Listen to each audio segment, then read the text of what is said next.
হ্যাঁ, তাহলে আমরা আগের ভিডিওতে পড়েছিলাম যে স্থিতি জড়তা পর্যন্ত। স্থিতি জড়তা কাকে বলে? জড়তা দুই ধরনের থাকে, গতি জড়তা, স্থিতি জড়তা। তো স্থিতি জড়তা তো তোমরা বুঝে নিয়েছো। গতি জড়তা হলো গতিশীল বস্তুর গতিশীল অবস্থায় থাকার প্রবণতা।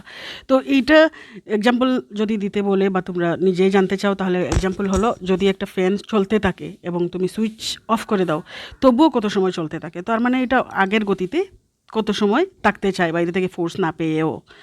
তো এইটাকে বলে গতি জড়তা। আর তারপরে হলো দিকগত জড়তা, মানে যে দিকে চলছে ওই দিকে চলতে থাকবে, টাকার প্রবণতাকে বলে দিকগত জড়তা। তারপরে হলো ভরবেগ, ভর এবং বেগের গুণফলকে ভরবেগ বলে। তারপরে হলো গতি সম্বন্ধীয় কয়েকটি সমীকরণ। তো তিনটা সমীকরণ তোমাদের লিখো বললেই তোমরা লিখবে তিনটা সমীকরণ। একটা তোমরা জানো, b = u + at, s = ut + half of at square, এবং b² - u² = twice as। তারপরে হলো একটা গ্রাফ। এটা আমি গ্রাফটা দেখাইনি। গ্রাফটা হবে কি তোমাদের, আচ্ছা এখানে পসিবল হচ্ছে না, আমি পরে দেখিয়ে দেবো তোমাদেরকে। ডিস্টেন্স টাইম গ্রাফটা তোমরা বই থেকে দেখে নেবে। এখানে মানে তোমরা যেরকম কোঅর্ডিনেট জিওমেট্রিতে শিখেছো, অত ডিস্টেন্স যায়, অত টাইম আর ডিস্টেন্স দিয়ে দেবে। তো যদি ইউনিফর্ম যদি থাকে ভেলোসিটিতে চলে, তাহলে এটা একটা স্ট্রেইট লাইন আসবে, ঠিক আছে। আর যদি ইউনিফর্ম নন ইউনিফর্ম থাকে, তাহলে তো আর এটা একটু কার্ভ লাইন আসবে, তো বক্ররেখা একটা আসবে। এটাতে যে আমরা এরিয়াটা পাবো, যে ট্রায়াঙ্গেলটা পাই, এটার এরিয়া যে পাবো, এটা আমাদেরকে ত্বরণ দেবে। তারপরে হলো ভেলোসিটি টাইম, দূরত্ব দেবে। এখন হলো velocity time graph. Velocity time graph আমরা কী করি, যে একদিকে ভেলোসিটি দিয়ে দেই, একদিকে টাইম। তো বেগের পরিবর্তন কত হয়েছে ওইটা একদিকে দিয়ে যাব ওয়াই এক্সিসের দিকে, এক্স এক্সিসের দিকে টাইম দিয়ে দেবো, এবং দুইটি থেকে আমরা দেখে নেব কীভাবে করে। তো ওইটা একটু তোমরা দেখে নিও, আর নাহলে আমি ছবি পাঠাবো, তোমরা দেখে নেবে। এখন হলো প্রথম গতিসূত্র,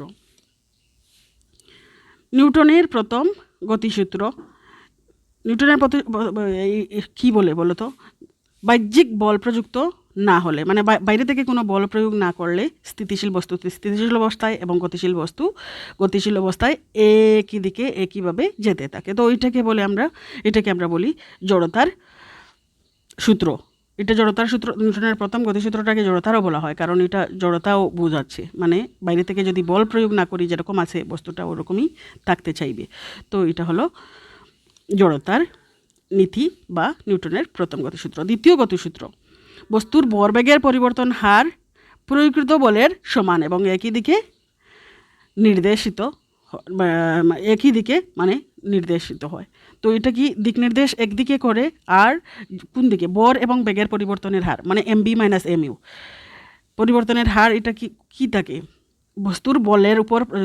ভরবেগ পরিবর্তন যত বেশি হবে, বলও তত বেশি হবে। তো বস্তুর উপর প্রযুক্ত যে বল তুমি দেবে, ওইটা বস্তুর ভরবেগের পরিবর্তনের হার ঘটাবে, এবং এটা সমানুপাতিক থাকবে, মানে দুইটা একটা বাড়ালে আরেকটাও বাড়তে থাকবে, এবং বল যেদিকে তুমি দেবে সেই দিকে হবে। তো ওইটার এক্সাম্পল একটা যদি দাও, তাহলে দিবে খালি ট্রলি ঠেলতে সহজ। খালি ট্রলি একটা যদি ঠেলা দাও, তাহলে চলে যাবে না খুব স্পিডে, কিন্তু বুঝাই ট্রলি হলে একটু কঠিন, তার মানে ফোর্স একটু বেশি দিচ্ছ, তাই ভরবেগের পরিবর্তন কম মানে বেশি হবে, ওই কথাটা আর কি।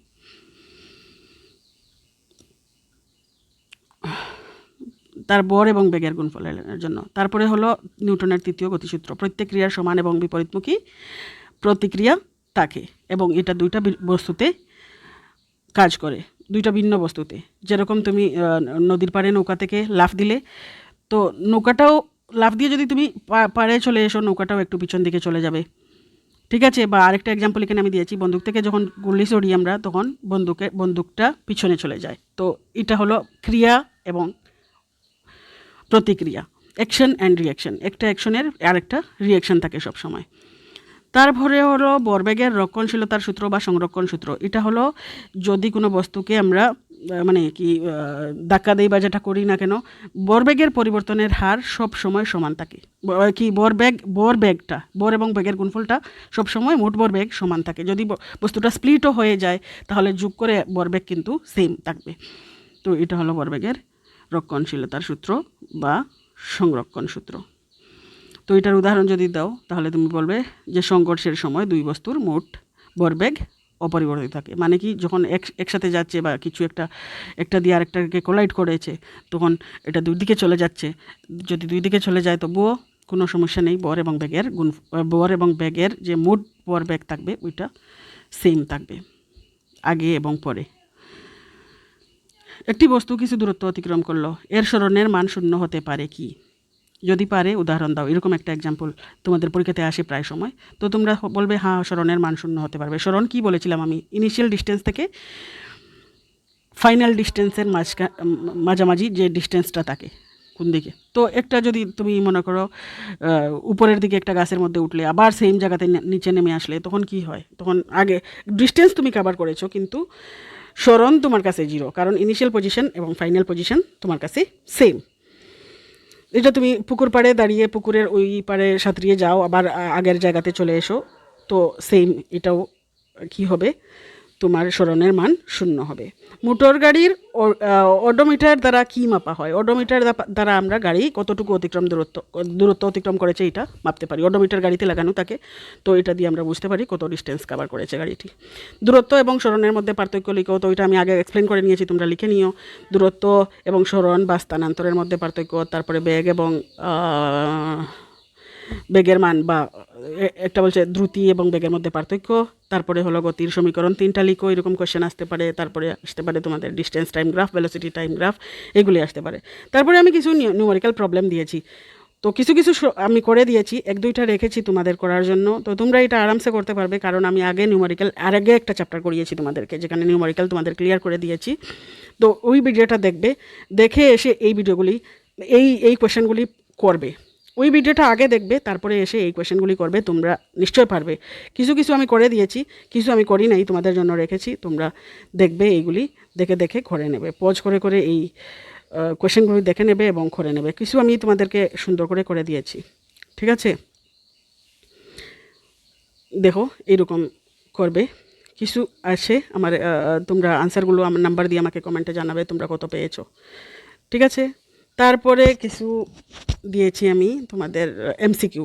তো এমসিকিউগুলো তোমরা পারবে, নিশ্চয় পারবে, একদম শিওর পারবে, কারণ উপরের কনসেপ্টগুলো যদি তোমাদের ক্লিয়ার হয়ে যায় তোমরা নিজেরাই পারবে। তো আমি আর পড়ছি না, এগুলো তোমরা দেখে নিও পজ করে এবং পারো কিনা না দেখে নিও। অনেকগুলি অপশন আছে, অপশন থেকে একটা তোমরা চুজ করবে, দেখবে সেমও থাকে প্রায় সময়। যেরকম এই কোশ্চেনে ত্বরণের একক মিটার স্কোয়ার পার সেকেন্ড দিয়েছে, একটা মিটার পার সেকেন্ড স্কোয়ার, তোমরা এখানে কনফিউজড হয়ে যাবে।